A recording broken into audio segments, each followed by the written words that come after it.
Љубовта кон фолклорот кај мене е вродена особина, така да кажам. Ние раснавме и се формиравме со народната песна, со народната приказна, со народните поговорки и пословици, со еден збор кажано со народниот бит. Обичаи, празнувања и така натаму се беше попратно со фолклор. И јас како дете запишував народни песни, меѓутоа таа тетрадка, значи за голема жалост, не знам каде остана и уште жалам за неа. Тоа беше една изморедна, автентични приказни и песни од село Робово, Струмичко, кај што некогаш се формирало и првото училиште на македонски народен јазик.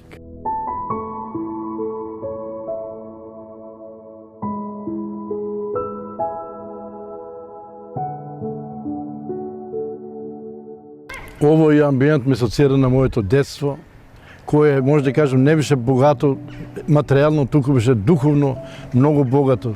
Во ова училиште едно време имаше преку 70 деца. Се пееше, играше, се учеше.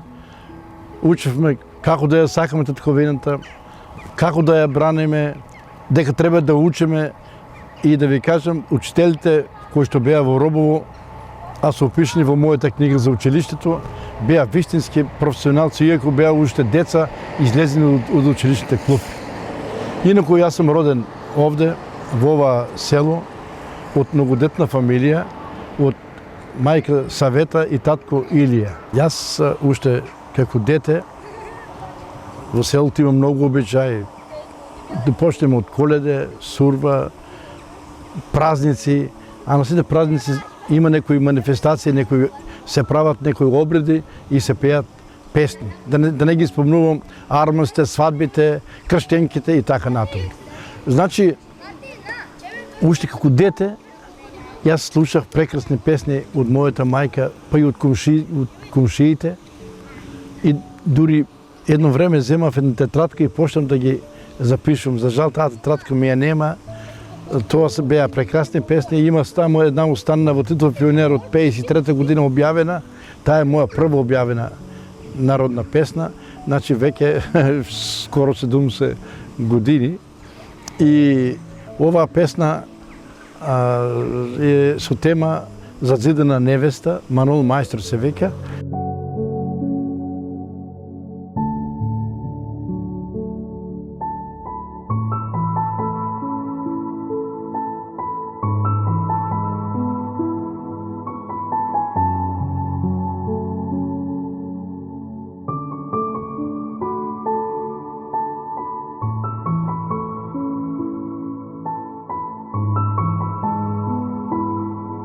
Убаво се сеќавам на првиот училишен ден, тоа беше 1947 година или 46-та. Мајка ми направи една, ми сошип торба од памучно платно, ги стававме во неја книгите Буквар, Сметанка, Природознание, така се викаше, и дојдов на првиот училишен час.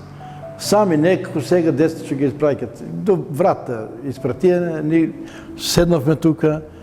Учителката работеше со две комбинирани паралелки, а другата учителка со други две.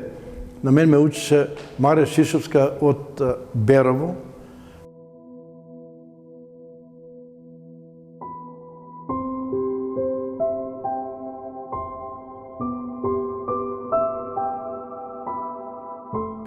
Значи собирав песни. После продолжи во учителска школа, тука веќе имаше повеќе за учење, малку овој период престанав. Кога отидов во педагошка академија да учам, при крајот на втора година ме повика Иван Глигоров од село Мокрино, беше директор на педагошка академија и ми предаваше македонски јазик со теорија на литературата. И тој ми рече вака: Иване, имам покана од Блаже Ристевски, кој тога беше директор на Институт за фолклор, да собирам материјали од Подгоријата, фолклорни материјали. Јас живеам во Штип, не можам, ти ќе одеш на теренот и мислам дека таа работа може да ја вршиш. Јас прифатив, како да кажам, со двете раце, ми направија договор, ми дадоа напаствија прашалници, како да ги собирам материјалите, кој прашен да ги поставувам. И така, 1970 година бев учител во Босилово, брат ми Костадин, сега покоен, ми донесе магнитофон од Германија, тука е магнитофон, ако треба после ќе покажеме, кој што беше една изворедна машина за снимање. Еве 45 години веќе работам со неа и пеи се вуше малку, нема проблем. Работи си кога е сега земе.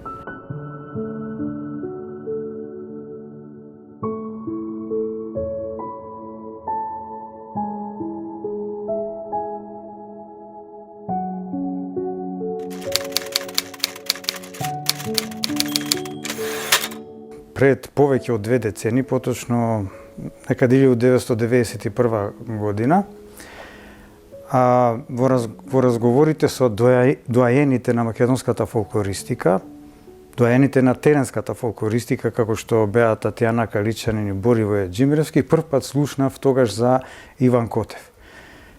И во тие разговори меѓу мене и научниците од институтот фактички разбрав дека Иван Котев е еден од најголемите собирачи на народни умотворби, значи тогаш 90-тите години, веќе беше етаблиран како еден од најголемите собирачи на народни умотворби во Македонија, па дури тогаш некако мислев дека се шегуваат, но денес сваќам дека е тоа навистина така, го споредуваа со Цепенков, Шапкарев и Миладиновци.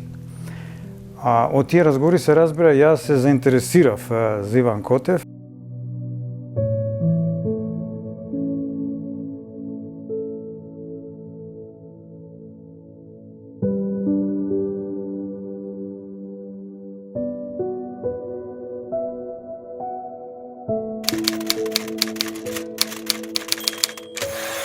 Првата средба со господинот Иван Котев беше нешто повеќе од 20 години во Охрид на еден од симпозиумите за балкански фолклор, кој што ги организира Институтот за фолклор Марко Цепенков.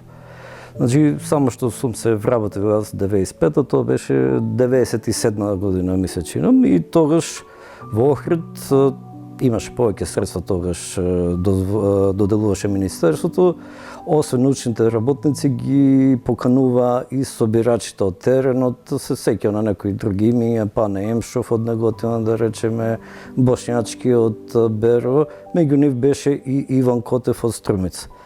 Јас како човек по потекло од источен дел на Македонија од Штип, веднаш стапи во контакт со господин Котев и нормално брановите должини, вибрациите не беа на иста бранова должина, така да многу исконтактиравме на многу близок начин и договоривме на првата средба која ќе имам можност да истражувам во Струмичкиот крај, да го посетам него и да соработуваме заедно.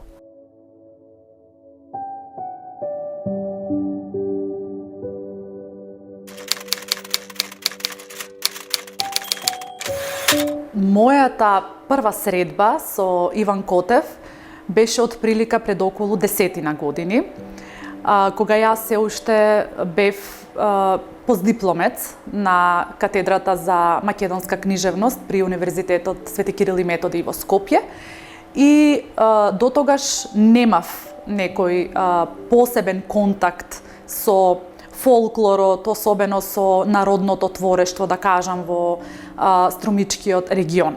Меѓутоа, таа средба со него се случи во време кога тој ја доби годишната награда на општина Струмица, Свети 15 Тивериополски свештеномаченици, а јас бев наградена на литературниот конкурс кој што беше организиран по повод празникот на градот.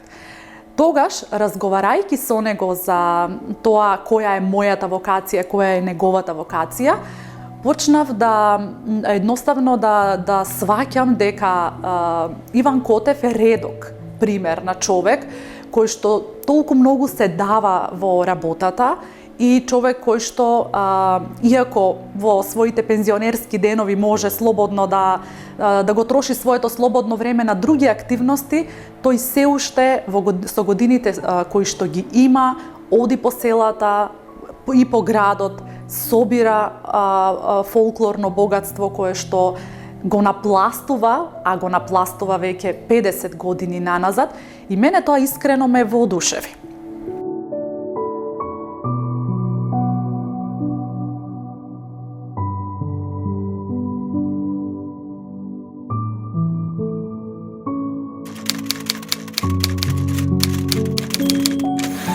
Дружбата и соработката со Иван Котев е долгорочна, многу децении. Моето запознавање со неговото творештво како фолклорист потекнува од далечната 1987 година. Јас тогаш за потребите на македонската телевизија образовна програма снимав една многу гледана серија современи собирачи на народни умотворби. Целта ми беше да ги регистрирам на магнетофонска, односно на видеолента, на телевизиска лента, во некоја емисија, односно серија, сите фолклористи, собирачи на народни умотворби од Македонија. Бидејќи таа нивна, не би рекол професија, него на љубов кон народното творештво е многу важна за македонското народно творештво и за македонскиот јазик, бидејќи и преку песната и народното творештво со векови опстои од македонскиот јазик.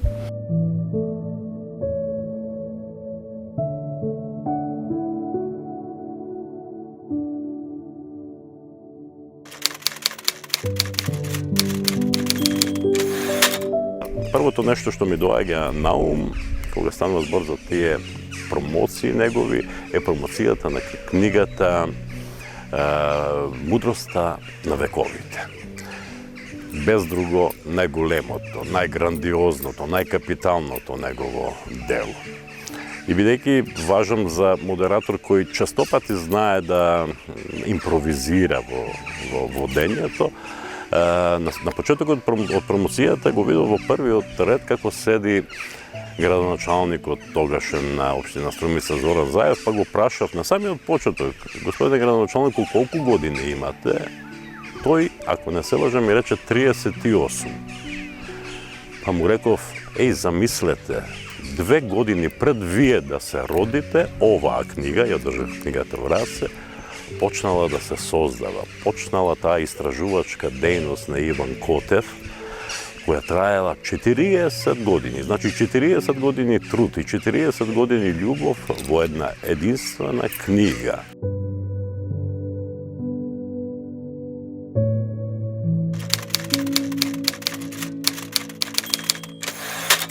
Това како секојдневие не е веќе, значи кога и да дојде, тефтеро му е у прв план. И секој збор што ќе го кажеш, што не го знае, одмah го запишува и стално не изненадува и стварно вели се. Јас, мојот дедо, например, велише: донеси ми некој весник да прочитам, знаеш. Викам: тие се стари. Не е старо, вика, се што не си прочитал. Така и кај него тоа. Неуморен борец. Non-stop. Ја имам таа среќа да му бидам зет. Значи, горд сум на него. Луѓето сите го препознават.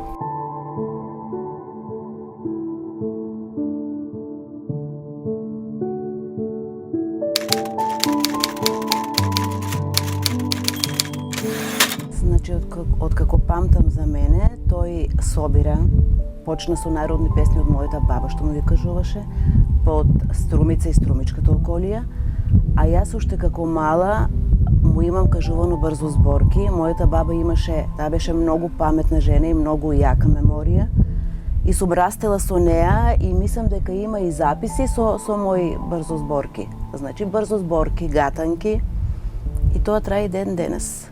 Значи, јас работам во болница, каде што се среќавам со многу луѓе и таму се слушаат секојдневно разни поговорки што не сум ги слушнала, и тоа ми стана обсесија да ги запишам и да ги дадам на татко ми. Како нормално ми стана тоа, и има многу да се научи, значи, од тие поговорки народни.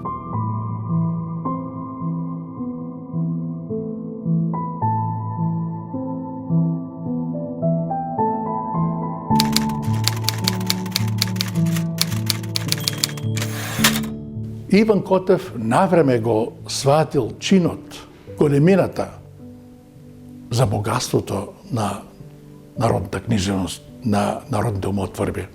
Тој многу рано почнал да запишува и да ги толкува народните умотворби. Плод на неговата работа се голем број книги.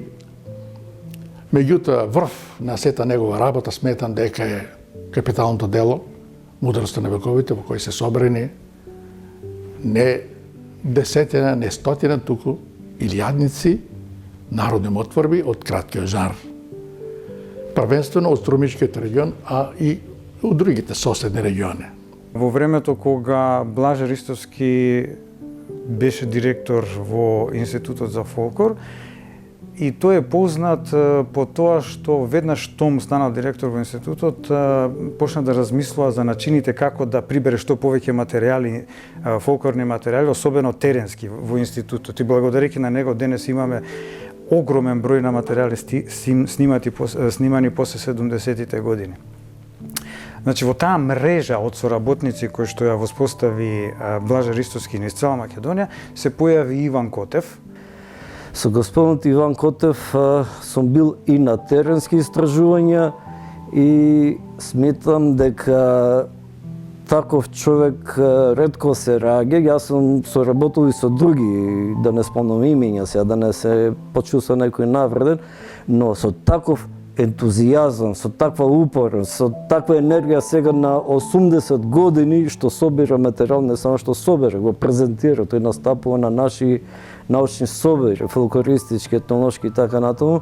Мислам дека е голема реткост во нашата држава и затоа сметам дека господинот Иван Котев ги заслужил сите признанија не само на локално ниво, на ниво на општина Струмица, град Струмица и така натаму и поширокиот Струмички регион, туку заслужува награда и на едно повисоко ниво, на национално ниво, на ниво на Република Македонија.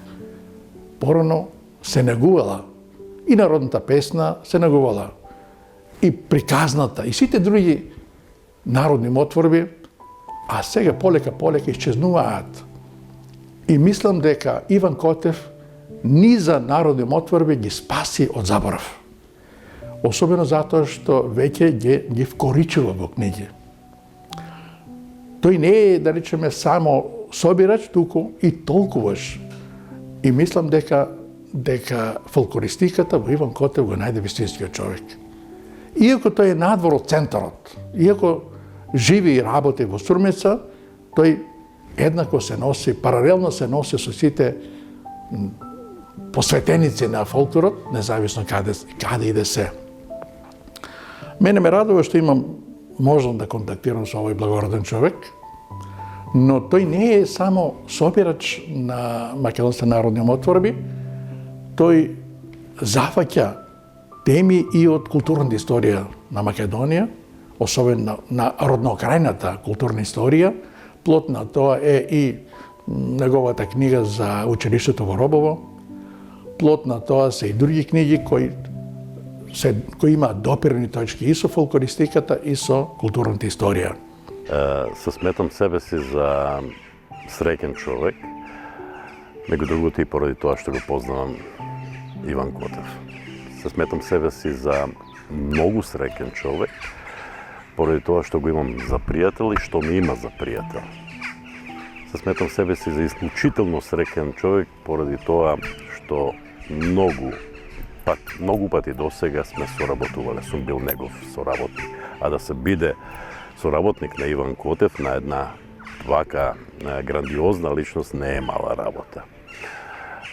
Има една излитана фраза, 1000 пати употребувана, која вели да не постоеше, ке требаше да го измислиме.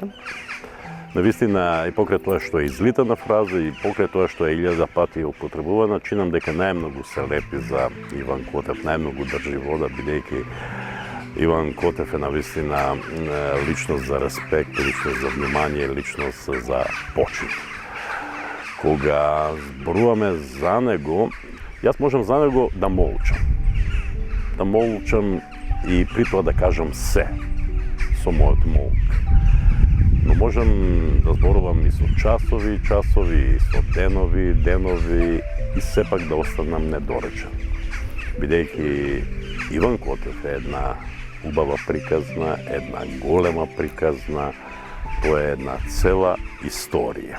Голем простор му дадов на Котев и во оваа книга, и тука е застапен, значи, со сите други 20 фолклористи од Македонија, и му давам, значи, достојно место на како фолклорист, како собереч на народни творби. Мора да кажам дека како што тој ги собира тие фолклорни бисери во не само во Струмичкиот крај пошироко, треба да знаете дека тој е бисер за Струмичкиот крај. Вреден човек, многу упорен, не жали време, ниедно, дали е ноќе, дали е утро, дали свадба, дали па и погреби, и на такви места, на такви настани се собират одредени народни умотворби. И тој се ги запишува, на магнитофон се ги запишува, па и од ретките, јас и во книгата го пишувам тоа, сигурно и во Месијата го има кажено, од ретките фолклористи е кој, освен што ги запишува на магнитофонска лента, после ги дешифрира, ги запишува и во хартија, со машина тогаш, сега компјутер, тој и музички си ги средува. Значи, како се пеат, да речеме, дали треба единично да се пее соло, дали хор да пее, дали пеачка група да гледа. Значи, он настапал како струшно лице. Исто така неговите трудови, теренски трудови и материјали кои што ги собира се од непроценлива важност, бидејќи почнал да ги објавува и во списанието Македонски фолклор. Нашето списање кој постои веќе неколку децени, и навистина тие надписи кои што ги пишува во списанието, ги објавувал и ден денес представуваат, би можел да кажам, ризница на македонската фолклористика. Освен тоа, можам да кажам дека огромната продукција на Иван Котев во тоа што го собира, нели, објавува и книги и така натаму, дел од тоа негова собирачка активност имаме и во нашиот институт. Ние имаме еден голем архив, се нарекува Архив на Институтот за фолклор, каде што ги чуваме и конзервираме, да речеме, на некој начин звучните документи, па и визуелните и акустичните од нашата народна традиција. Он тука има, мислам, преку 20 на магнитофонски ленти. Тој досега има објавено 7 книги од областа на фолклористиката и 2 кои што допрва треба да бидат објавени. Тоа се 9 книги. Зборувам за пословиците, поговорките, значи за кратките книжевни жанри, зборувам за детскиот фолклор, за епската поезија, тоа се песните за Турунџула Каравлашки, и приказните, што се во подготовка. Значи, тоа се различни видови творби, меѓутоа сите заедно се дел од устното народно творештво. Невозможно е, според мене, да ги во воспитно-образовниот процес да го прескокнете делот фолклор и народно творештво, а да сакате да образувате генерации кои што ќе знаат што е идентитет и ќе знаат колку ни се длабоки корените. Иван Котев и тоа што го работи, делото што го собира и го обзнанува, за нас представува феномен кој што допрва ќе се истражува. Ние се уште не сме доволно свесни за неговата големина и не сме доволно свесни за големината на неговиот потфат, на подвигот што го прави. И до ден денес тој сосем спонтано ги бележи народните умотворби, носејќи секој со себе нотес и пенкал. Можам да речам дека тој е меѓу ретките собирачи на народните умотворби денес, а може би единствениот во нашава земја. Тој тоа го прави спонтано, ненаметливо и од срце. Многу е добро што собраниот материјал или поголемиот дел од собраниот материјал веќе последниве неколку години го публикува за доброто на македонистиката, на сите нас, затоа што со денешната научно-технолошка револуција почнуваат веќе народните мудрости да се зборават. Кога кажеме Иван Котев, веднаш ми доаѓаат неколку асоциации. Првата ми е Првата асоциација ми е Енци Менци, една негова дамнешна книга, како плод на неговата собирачка дејност, книга наменета за децата на разни брзозборки, броенки, песнички и така натаму, од типот Ендендино, Саваракатино, Саваракатика, така, Елен, Белен, Буф, Триф, Траф, Труф.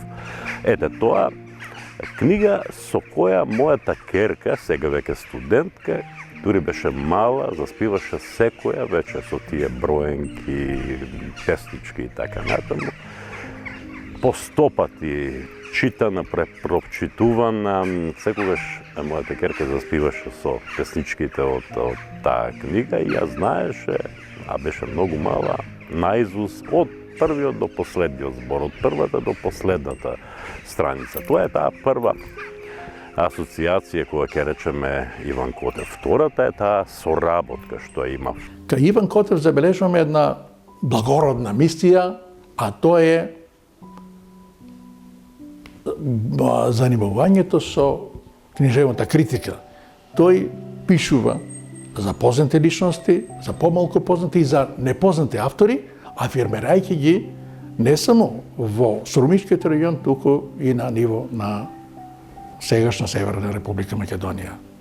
Затоа во ликот на Иван Котев јас гледам културен деец кој има сите атрибути од повеќе сфери. Или тој работи на полето на македонистиката, меѓутоа сваќајќи го тоа како поле, што би рекол Гоце Делчев, како културен надпревар меѓу народите. Некои персоналци има што работат по 40 години, земат плата од таа дејност, па не успеале толку многу книги да објават. Тоа само по себе говори за неговиот опус, за неговиот фонд на фолклористички и етнолошки единици собрани на теренот, и тоа замислите само од едно ќоше, така да каже, на Македонија, бидејќи Струмичкиот крај е на југоисточен дел од нашата држава и некој истражува низ цела Македонија, низ цела држава, па не може да се пофали со толку материјал. Сметам дека 50 години собирање на материјал е голем напор, но претпоставам дека за господинот Иван Котев тоа не е толку голем напор колку што е голем уживање. Значењето на Иван Котев за нас во моментот е од огромно значење, затоа што собирачи од негов калибар моментално немаме. Значи, немаме причините се најразлични. Првата причина е што ние во институтот работиме главно на проекти. Проекти од национален интерес кои што ги финансира Министерството, односно државата, но тие проекти ние постојано значи до пред 10 години се укинати, ние постојано се надеваме дека еве следната година ќе започнат. Имаме некои најави дека тие таквите проекти повторно ќе се вратат и доколку тоа се случи, ние веднаш ќе активираме повторно мрежа на наши соработници.